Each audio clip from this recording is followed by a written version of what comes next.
সম্মানিত সভাপতি, আমাদের আমি এক সময় বিএনপি করতাম, এক সময় না, আমি বিএনপি করতাম।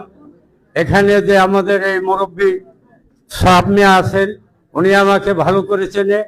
আমি সবাই নাম এখন জানি না, উনি আমাকে ভালো করে চেনে।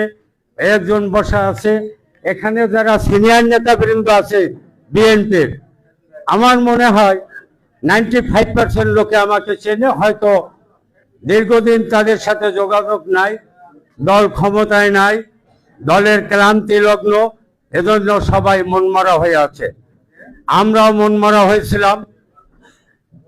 আমাদের সৌভাগ্যের বিষয়, দীর্ঘ 17 বছরের আন্দোলন সংগ্রামের সুফল আজকে আমরা পেয়েছি।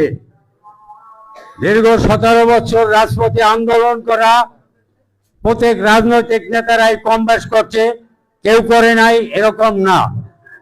তো এখন আপনাদের এলাকার সন্তান, আমি আমার বক্তব্যে স্পষ্ট বলেছি, নুরুল হক নূরের জন্মদাতা পিতা হতে পারি আমি, কিন্তু আমি এই বাংলাদেশের 18 কোটি জনগণের উপর তাকে আল্লাহর হস্তে ন্যস্ত করে দিলাম। আল্লাহ যেন তার সহায় হয়। তো আপনারা দেখছেন প্র্যাকটিক্যাল 18 সালের কোটা সংস্কার আন্দোলন থেকে সে যতটা আন্দোলন করছে, এটা জনগণের উন্নয়নের জন্য, জনগণের মঙ্গলের জন্য। এই আন্দোলন সংগ্রামের মাধ্যমে একবার যখন এই গেল নির্বাচনে আওয়ামী লীগ ক্ষমতায় আসে, তখন তাকে বিভিন্ন রকম অফার দেওয়া হয়েছে, এটা আপনারা সবাই জানেন। আমি অত বিশেষ বড় ফ্যামিলির ছেলে না, আমি মধ্যবর্তী শ্রেণীর লোক। আমার ব্যবসা বাণিজ্য আছে, এখানে অনেকেই জানে আমি ব্যবসা বাণিজ্য করছি। আমি ইউনিয়ন পরিষদের মেম্বার ছিলাম।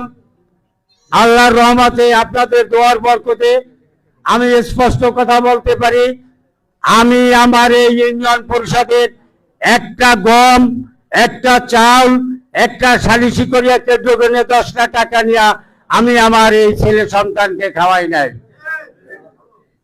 আল্লাহর অশেষ রহমত, আপনাদের দোয়া। সে যতবার আন্দোলন সংগ্রাম করিয়া বিভিন্ন সময় তার উপরে যে অন্যায় নির্যাতন হয়েছে, এগুলো আপনারা সবাই জানেন, কিন্তু সে ঘরে বসে থাকে নাই। আজকে সকালে তার উপরে নির্যাতন হচ্ছে, বিকালে সে মাঠে ছিল। 2-4 জন লোক, তার তো ওরকম বেশি ছিল না। তারপরে সে ওখান থেকে যখন দল করার পর ওই আওয়ামী লীগ সরকার তাকে নিবন্ধন দেয় নাই। এটা আমাদের জন্য, আপনাদের জন্য, সকলের জন্য একটা মাইনাস পয়েন্ট ছিল। ওই সময় যদি তাকে নিবন্ধন দেওয়া হইতো, তাইলে দল আরো উন্নয়ন হইতো, আরো ত্বরান্বিত হইতো। আল্লাহর মেহেরবান আল্লাহ, দয়া আল্লাহ, আপনাদের সকলের দোয়া, মা বোনদের দোয়া, পরবর্তীতে